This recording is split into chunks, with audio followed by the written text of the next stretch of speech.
ராமானுஜதயா பாத்திரம் ஞான வைராகியபூஷணம் ஸ்ரீமத்வேங்கடநாதார்யம் வந்தே வேதாந்த தேசிகம். வேயர் புகழ் வெள்ளி புத்தூராடி பூரம் மேன்மேலும் மிக விளங்க விட்டு சித்தன் தூய திருமகளாய் வந்து அரங்கனார்க்கு துழாய் மாலை முடிசூடி கொடுத்த மாதே நேயமுடன் திருப்பாவை பாட்டாரைந்தும் நீ உரைத்த தையொரு திங்கள் பாமாலை ஆய புகழ் 100 43 அன்புடனே அடியேனுக்கருள் செய் நீயே. அஸ்மத் குருப்யோ நமக. அனைவருக்கும் அடியேனுடைய நமஸ்காரங்கள். திருப்பாவையினுடைய 3வது நாள் இன்றைய நாள் பாசுரம்.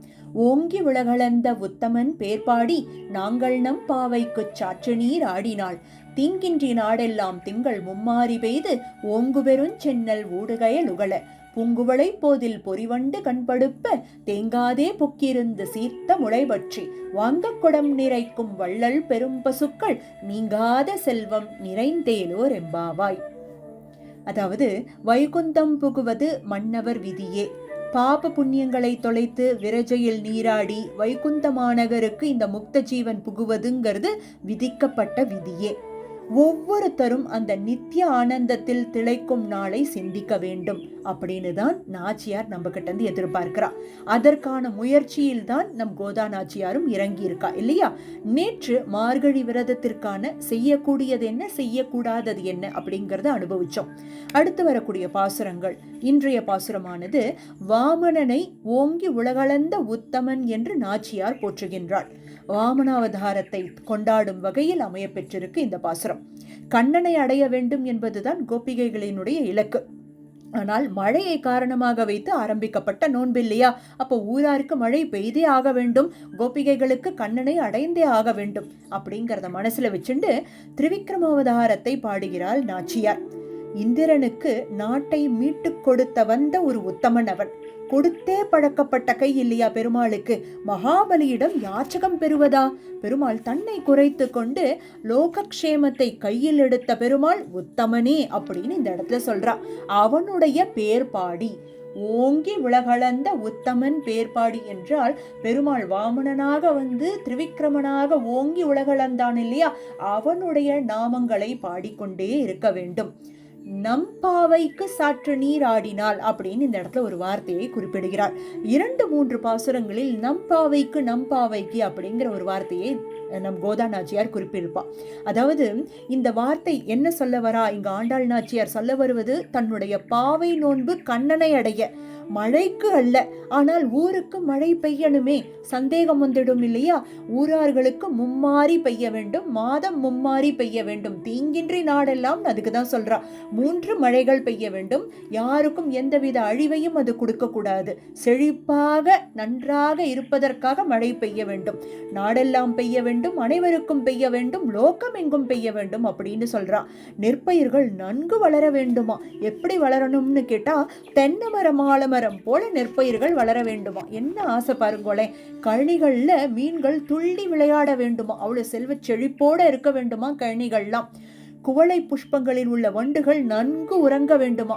அதாவது தேன்கள் சொரந்து சொரந்து சொரந்து அந்த வண்டுகள் தேனை உண்டு உண்டு நன்கு உறங்க வேண்டுமா? பால்வளம் சொல்லி மாளாத அளவுக்கு பெருக வேண்டும் அப்படிங்கிறான். பசுமாடுகள் கறந்து மாளாதபடி பால்வளத்தோடு ஊரும் நாடும் இருக்க வேண்டும். இப்படி நீங்காத செல்வம் நிறைந்திருக்க வேண்டும். ஊரார்கள் அனைவரும் செல்வச் செழிப்போடு நன்றாக இருக்க வேண்டும் அப்படின்னு சொல்லி மழைக்காக வேண்டி அருமையாக அந்த மழையானது எல்லாருக்கும் செல்வச் செழிப்பை தர வேண்டும் அப்படின்னு சொல்ல வந்த பாசுரம். அதாவது இந்த பாசுரத்திலையும் வாமன அவதாரத்தை கொண்டாடும் வகையில் அமைய பெற்றிருக்கு. என்னதான் இருந்தாலும் ஊராருக்காக நோன்பு என்று குறிப்பிட்டாலும் அதில் பெருமாளினுடைய வாமன அவதாரம், அதாவது பெருமாள் வாமனனாக வந்து திரிவிக்ரமனாக ஓங்கி உலகளந்தான். அவனுடைய திருவடி தாமரையானது அனைவர் மீதும் இந்த லோகம் முழுவதும் மேல் பதிந்ததால் தான் ஊரே செழிப்பாக அமைய பெற்றிருக்கு அப்படிங்கிறதையும் மையமாக வச்சு சொல்றாளா இந்த இடத்துல. அப்போ வாமன அவதாரம் நம்மை ரட்சிக்க வந்த அவதாரம் அப்படின்னு சொல்ற. ஆனா அவர் எடுத்தது எதற்காக? இந்திரனை ரட்சிக்கிறதுக்காக தான் அந்த அவதாரத்தை எடுத்தார். அந்த அவதாரத்தை நாம் இன்று ரொம்ப நன்னா அனுபவிக்க போறோம். ஸ்ரீமன் நாராயணியத்தில் வாமன அவதாரத்தை கொண்டாடும் வகையில் 30வது தசகத்தில் அப்படி அனுபவிச்சிருக்கார் பட்டத்ரி. அதாவது பெருமாள் எதற்காக இந்த அவதாரம் எடுத்தார் அப்படிங்கிறதையும், எந்த காரணத்திற்காகவும் எப்படி பெருமாள் அவதரித்தார் அப்படிங்கிறதையும், எப்படி அந்த மகாபலியினுடைய சபைக்கு பெருமாள் நடந்து சென்றார் அப்படிங்கிறத முதற்கொண்டு அப்படி அழகாக அனுபவிக்கப்பட்ட தசகம். அதில் நாம் ஒரு 4-5 ஸ்லோகங்களை எடுத்துக்கொண்டு நாம் இன்னைக்கு அந்த அவதார லட்சணத்தை நம்ம அனுபவிக்க போறோம். இன்னைக்கு வாமனாவதாரம் எடுக்க காரணமாக இருந்தது மகாபலியினுடைய அகங்காரமும் மமகாரம் தான். இந்திரன் தன்னுடைய செல்வத்தை இழந்து நிற்பதை பார்த்து அவ பெற்றோர்கள் அதித்தி தேவியும் கஷ்யப்பரும் என்ன பண்றா, பெருமாளை நோக்கி தபஸ் பண்றா. பெருமாள் வாமனனாக நான் அவதரித்து இந்த கஷ்டத்தை நிவர்த்தி செய்கிறேன் அப்படின்னு சொல்லி அவளுக்கு ஒரு உறுதி கொடுத்தாராம். அதை தான் முதல் ஸ்லோகத்திலேயே பட்டத்ரியில் எடுக்கிறார். என்ன சொல்றார்? சக்ரேன சம்யதி ஹதோபி பலிர் மகாத்மா சுக்ரேன ஜீவித தனுஃப் கிரதுவர்தி தோஷ்மா அப்படிங்கிறார். அதாவது இந்திரனால் கொல்லப்பட்ட மகாபலின்னு தான் ஆரம்பிக்கிறார். இதுல எப்படி ஆரம்பிக்கிறாருன்னா, முதல்ல இந்திரனால கொல்லப்படுகிறான் மகாபலி. ஆனா அந்த மகாபலியினுடைய நல்ல குணம் படைத்தவன் அவன், ஆச்சாரிய பக்தி நிரம்ப பெற்றவன் அவன். அப்படி தாராள மனசும் அந்த ஆச்சாரிய கடாட்சமும் அவன் மீது இருந்ததால் சுக்ராச்சாரியரினுடைய அருளால் உயிர் பெற்று அவர் பண்ணின யாகத்தின் பலனால் உயிரை பெற்று விடுகிறான் மகாபலி. அப்ப உயிரை பெற்றவுடன் என்ன பண்றான்? மறுபடியும் போய் இந்திரனை துவம்சம் பண்ண ஆரம்பிக்கிறான். இந்திரனை தாக்க இந்திரன் பயந்து ஓட, மற்ற தேவர்களும் ஓட, மூவுலகும் தன் கட்டுப்பாட்டில் கொண்டு வந்தான் மகாபலி அப்படின்னு தான் இந்த முதல் ஸ்லோகத்தில் எடுக்கிறார். அதாவது அவன் எதுக்கும் அஞ்சலையாம், பகவானுக்கு அஞ்சறது கிடையாது, நான் என்ற கர்வத்தோடு ஆட்சி செய்து வருகிறான். இப்ப தேவர்கள்லாம் நடுங்கி நின்று இருக்கா. அச்சோ, இதுல இருந்து நம்ம எப்படி மீள போறோம் அப்படின்னு தெரியாம கஷ்டப்பட்டுன்னு உட்கார்ந்து இருக்கா. இந்த நிலைமையில தான் அதித்தியும் கஷ்யப்பரும் என்ன பண்றா அப்படின்னா 2-3 ஸ்லோகங்களில் அழகாக வர்ணிக்கிற. அதித்தி கஷ்யப்பர் பெருமாளை வேண்டா. அதாவது பயோவிரதம் த்வத் பூஜனம் ததுதிதம் ஹி பயோவிரதாக்கியம். பயோவிரதம்ங்கிறது பாலை மட்டுமே உண்டு, அதாவது பெருமாளுக்கு பண்ணக்கூடிய விரதம். இது ஒரு வகையான விரதம். அன்னைக்கு அதித்தி தேவி பெருமாளை நோக்கி இந்த விரதத்தை மேற்கொண்டாள். எதற்கு?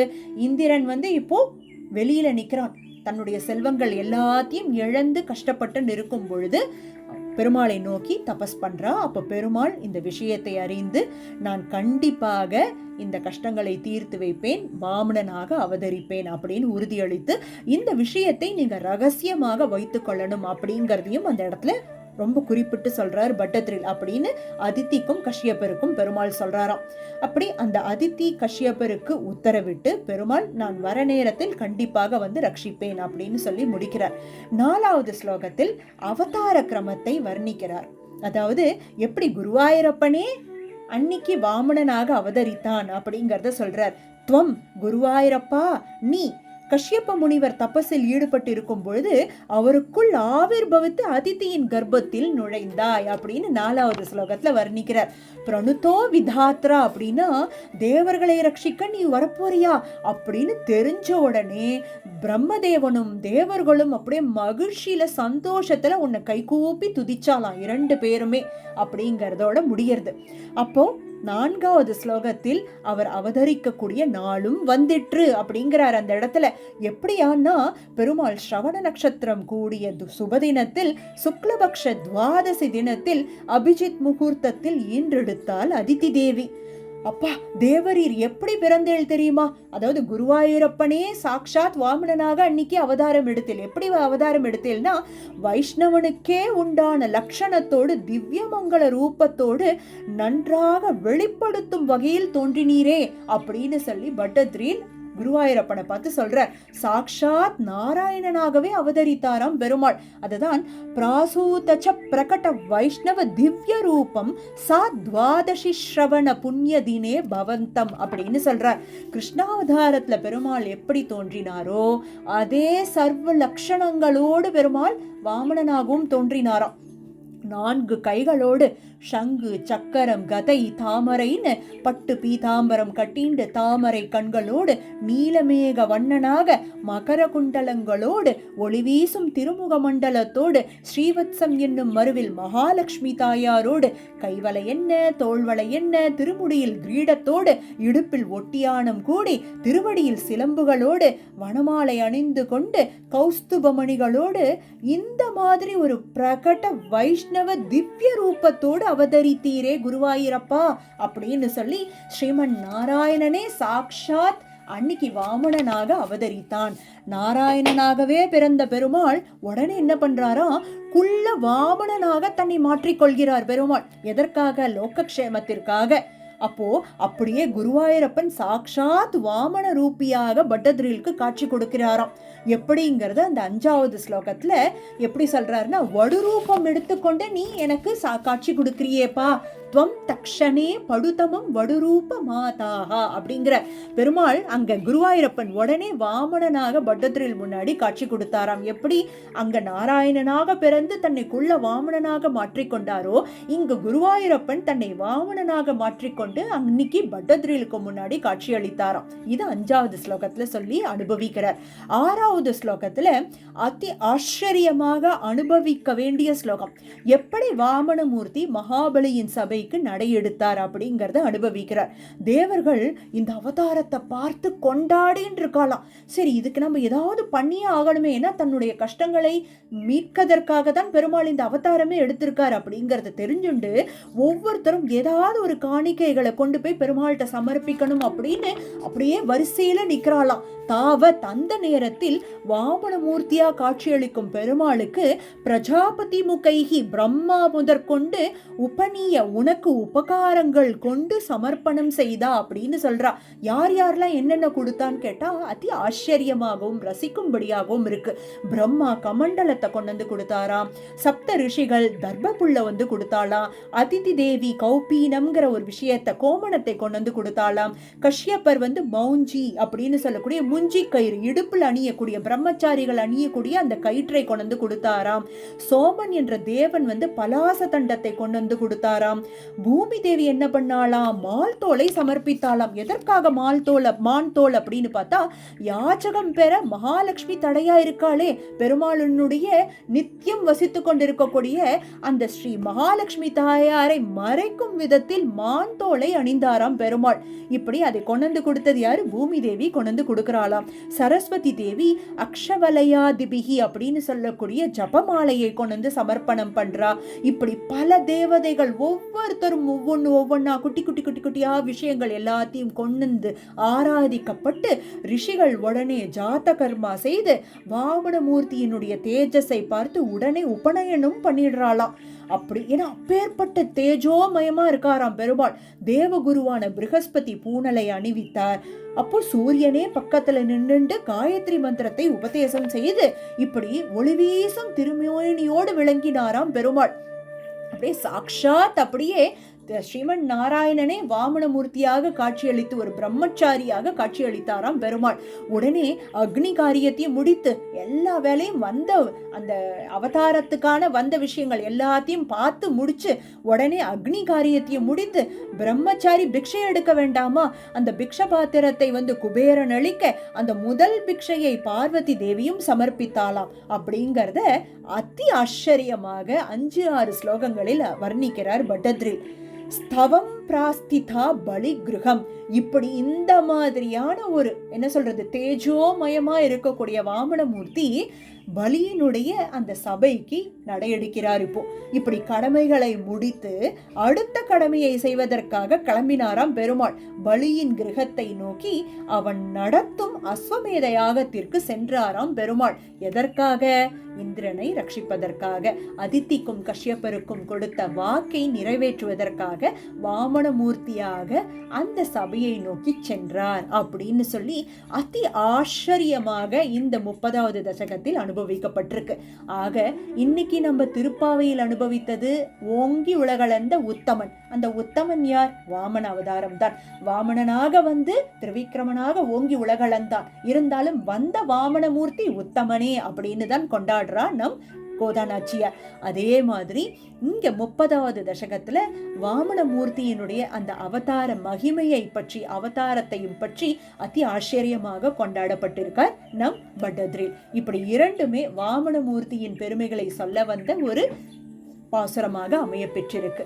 நாளைக்கும் ஒரு அருமையான திருப்பாவை பாசுரத்தோடு நாராயணிய தசகத்தையும் சேர்ந்து அனுபவிப்போம். அஸ்மத் குருப்யோ நமக. ஆண்டாள் திருவடிகளே சரணம். சீரார் தூப்புள் திருவேங்கடமுடையான் திருவடிகளே சரணம்.